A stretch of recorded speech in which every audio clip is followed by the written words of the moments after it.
시청자 여러분 안녕하십니까. 파워토크 민경욱입니다. 오늘부터 약 2주간의 임시국회가 시작됐습니다. 입법국회로서의 역할도 무겁고 내일은 또 우리 당의 원내대표를 뽑는 경선이 있는 날입니다. 그래서 이번 한 주도 굉장히 바쁘게 돌아갈 것 같습니다. 오늘 모신 민경욱의 파워토크 초대 손님은 자유한국당의 정책을 총괄하고 계시는 분이십니다. 삼선의 중진 의원이시죠. 김광림 정책위 의장이십니다.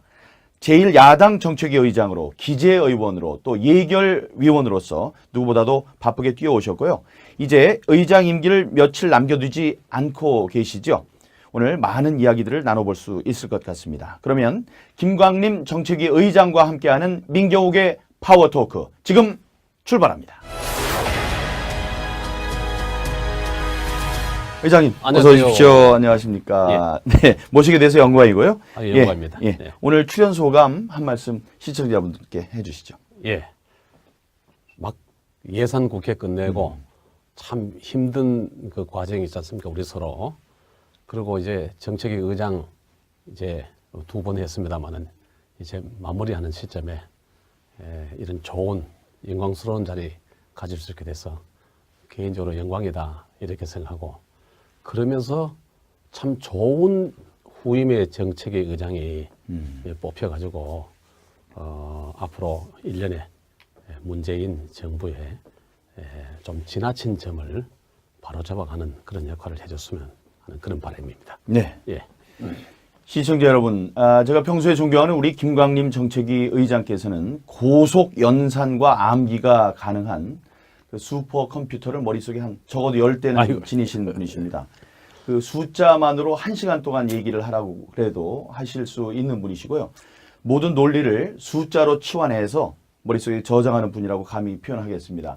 잠시 전에도 보좌진들이 무슨 그 종이를 하나 갖다 줬는데 숫자만 읽으시거든요. 읽으시더군요. 몇 천억 뭐 하면서.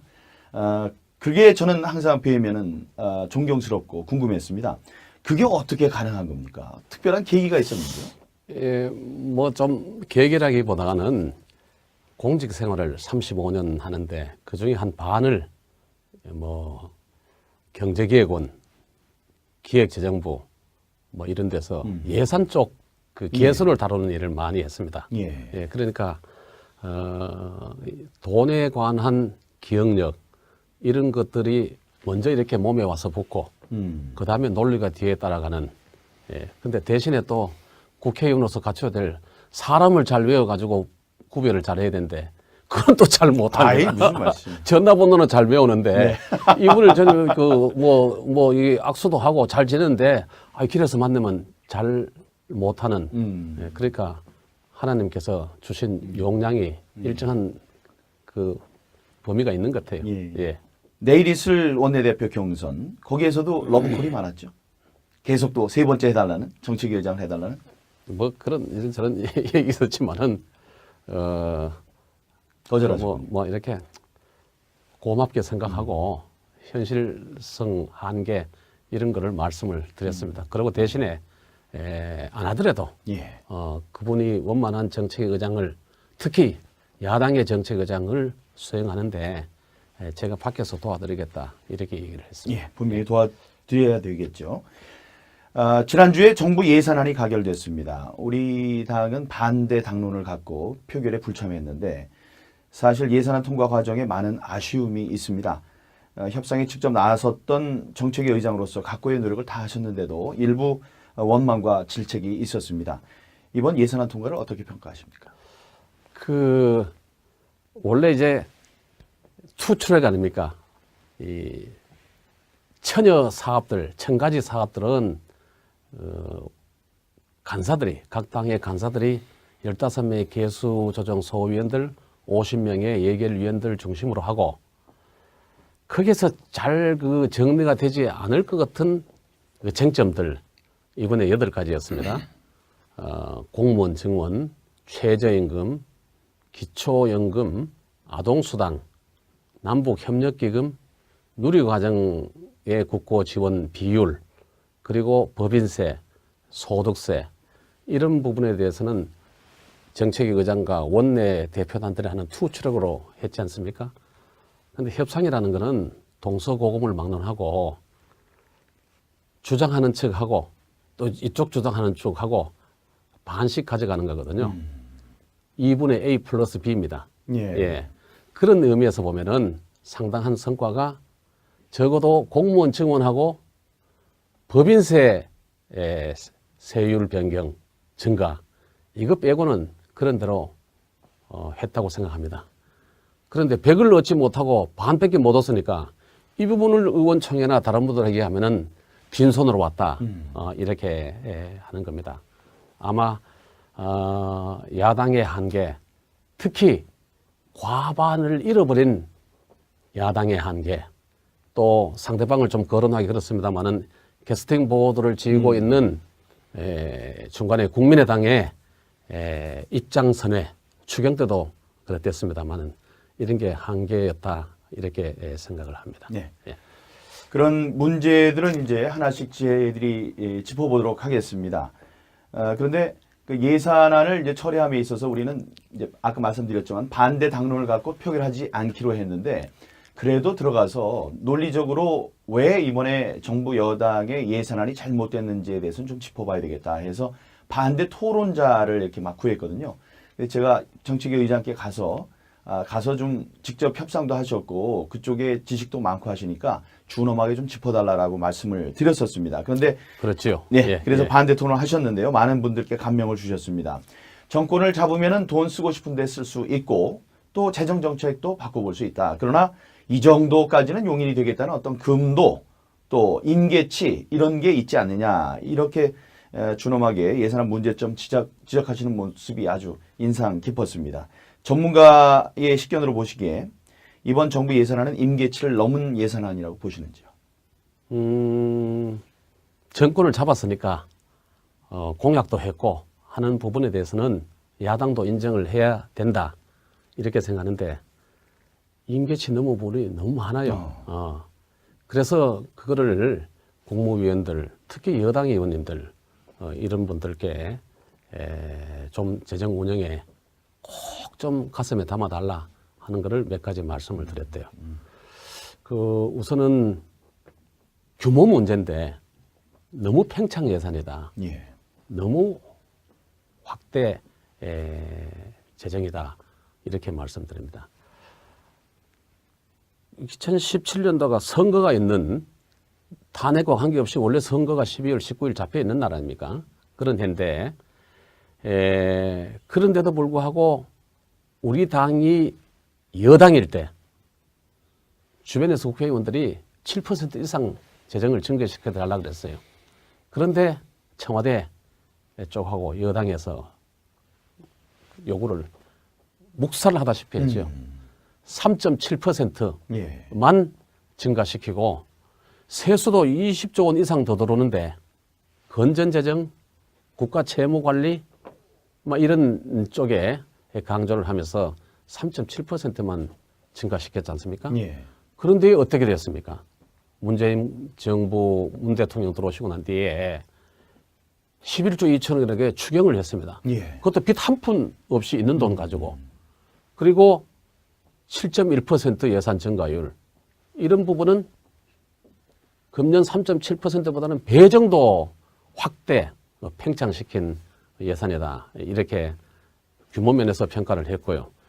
내용 면에서 이 걱정이 되는 게 그러면은 그걸 뭐 투자를 한다든지 미래 성장 뭐 기반을 갖춰 놓는다든지 이런 게 아니고 분석을 해보니까 7.1% 증가시키면은 28조 5천억이 더 들어오는데 이거를 옛날에는 경제성장 쪽에도 주고 뭐 이렇게 SOC도 쓰고 뭐 이렇게 그리고 또 복지 예산도 늘렸는데 법률에서 정한 교부금 지방에 내려보내는 걸 빼고 나면 16조 7천억이 남는데 이걸 어디 썼나 보니까 이런 한 장 남기지 않고 몽땅 현금 소비 지출성 예산인 복지라는 이름에 있었어요.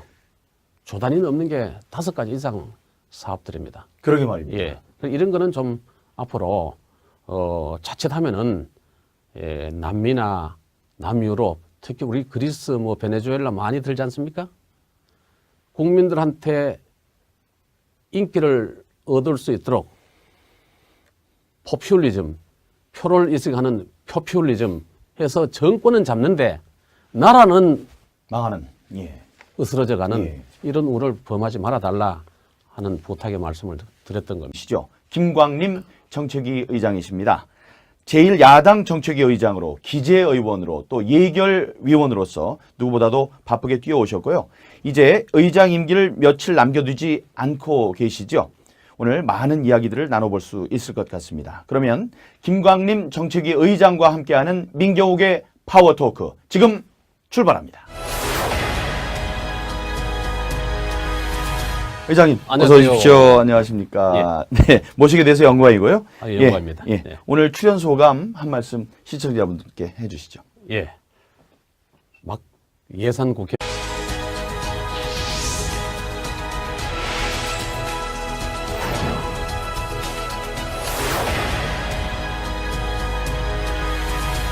시청자 여러분 안녕하십니까. 파워토크 민경욱입니다. 오늘부터 약 2주간의 임시국회가 시작됐습니다. 입법국회로서의 역할도 무겁고 내일은 또 우리 당의 원내대표를 뽑는 경선이 있는 날입니다. 그래서 이번 한 주도 굉장히 바쁘게 돌아갈 것 같습니다. 오늘 모신 민경욱의 파워토크 초대 손님은 자유한국당의 정책을 총괄하고 계시는 분이십니다. 삼선의 중진 의원이 뭐 좀 계획이라기보다는 공직 생활을 35년 하는데 그중에 한 반을 뭐 경제기획원, 기획재정부 뭐 이런 데서 예산 쪽 그 개수를 다루는 일을 많이 했습니다. 예. 그러니까 돈에 관한 기억력 이런 것들이 먼저 이렇게 몸에 와서 붙고 그 다음에 논리가 뒤에 따라가는. 근데 대신에 또 국회의원으로서 갖춰야 될 사람을 잘 외워가지고 구별을 잘해야 되는데 그건 또 잘 못합니다. 무슨 말씀? 전화번호는 잘 외우는데 이분을 저는 우리 김광림 정책위 의장께서는 고속 연산과 암기가 가능한 그 슈퍼컴퓨터를 머릿속에 한 적어도 10대는 아이고. 지니신 분이십니다. 그 숫자만으로 1시간 동안 얘기를 하라고 그래도 하실 수 있는 분이시고요. 모든 논리를 숫자로 치환해서 머릿속에 저장하는 분이라고 감히 표현하겠습니다. 잠시 전에도 보좌진들이 무슨 그 종이를 하나 갖다 줬는데 숫자만 읽으시거든요. 읽으시더군요. 몇 천억 뭐 하면서.